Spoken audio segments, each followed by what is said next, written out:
अपराध की तो कोई संभावना ही नहीं। वैष्णव से अपराध कैसे बन सकता है? जो निरंतर भगवान में लगा है, अपराध बनने, वही राधा है, वही कृष्ण है। कृष्ण अपने आप में खेलने के लिए वो राधा रूप बनाए हैं।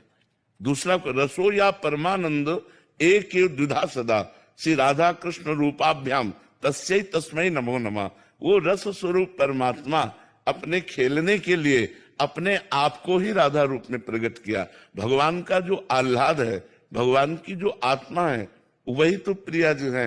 श्री कृष्ण ही प्रियाजू है, प्रियाजू ही श्री कृष्ण है।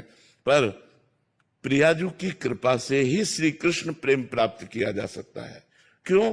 क्योंकि सांद्रानंद घन प्रेम मूर्ति किशोरी, श्री कृष्ण का सांद्रानंद घन जो स्वरूप है, प्रेम में स्वरूप है, वो किशोरी जो है। अगर श्री कृष्ण का कोई रसास्वादन कर सकता है, वो है किशोरी जू, और किशोरी जू की कृपा से ही श्री कृष्ण का रसास्वादन हो सकता है। जैसे पूर्णिमा के चंद्र का यदि हम दर्शन करना चाहें तो सिर्फ पूर्णिमा को ही कर सकते हैं, प्रतिपदा को नहीं, द्वितीया को नहीं।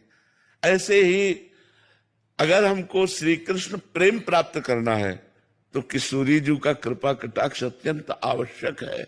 बिना राधा कृपा कटाक्ष के श्री कृष्ण के प्रेम का अवगान हो ही नहीं सकता।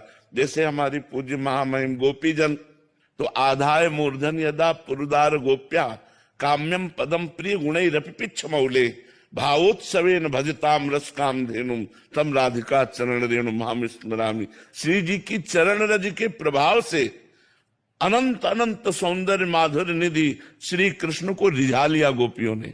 यत पाद पद्म नख चंद्रमणि छटाया विस्फुर्जितम किमपि गोप वधु स्वदर्शी पूर्णानुराग रस सागर सारमूर्ति साराधिका मई कदापि कृपाम करो। तो वो किशोरी जो हम पर कृपा करें, जिनकी नख चंद्रमणि की छटा का लेस मात्र प्रभाव गोपी जनों पर पड़ा तो गोपी प्रेम की ध्वजा हो गई।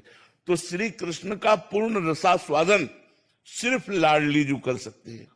लाडली जू अगर कोई कर पाया तो राधा भाव से, अगर कोई पूर्ण रसास्वादन कर पाया तो राधा भाव से। तो राधा भाव मिलेगा कहां से? राधा किशोरी जी से ही तो मिलेगा। तो जब हम राधा बोलते हैं तो श्री कृष्ण मुस्कुराकर आसक्त हो जाते हैं हमसे। और लाडली जो जब देखती है श्री कृष्ण इस पर आसक्त है तो वो हम पर कृपा कर देती है। इसलिए कहीं पक्ष नहीं है जी। जो राधा और कृष्ण में पक्ष स्थापित करते हैं, अभी वो समझ नहीं पाए। हमारी दोनों आंखें हैं लेकिन दृष्टि एक है, आंखें दो हैं, दृष्टि एक है, तन दो हैं, प्राण एक है, मन एक है, स्वभाव एक है, वय एक है, रुचि एक है, क्रीड़ा एक है। हमारे राधा कृष्ण की तन दो है लेकिन मन एक है, रुचि एक है, स्वभाव एक है, दृष्टि एक है, वय एक है, क्रीड़ा एक है, रस रास एक है। उन्हीं का है वो